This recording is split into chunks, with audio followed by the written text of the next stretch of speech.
We're at Electric Classic Cars here in mid-Wales. Welcome to my big man cave, where the magic happens. 12,000 square foot unit, enough to do probably about 10 cars at a time. And we've been in a month and we've filled it already. Each car has its own little bay. Whenever we strip the cars down, we've got the shelving behind it, 2 lifts, fabrication shop over there, battery storage. There's enough juice in this room to power 200 homes for a day.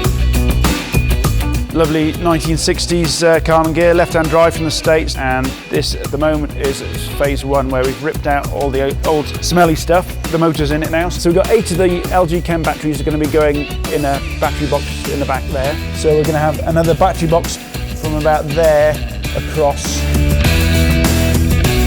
We're building a car from scratch. So this is kind of the next evolution of electric classic cars. A Lambo looks absolutely fantastic, but for anybody that's ever driven one, they'll know it's not the nicest car to drive. You've got normally a big V12 butted right up against there, and it can't go any further, which means anybody over, say, 5'9" will struggle to comfortably drive a Lambo Camtac. But obviously we haven't got that problem. So we're going to move the bulkhead back about 4 inches so people 6'4" can comfortably drive a Lambo.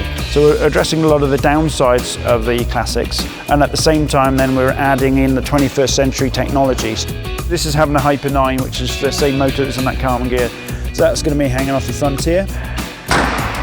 What a thud! Lovely 1960s MG Midget next. This is coming for a full restoration and upgrade. Now it's time to give it a bit of TLC. So we're sorting out any rust issues, putting new rear wings on this, new rear valance as well, because the metal worm has got to that as well.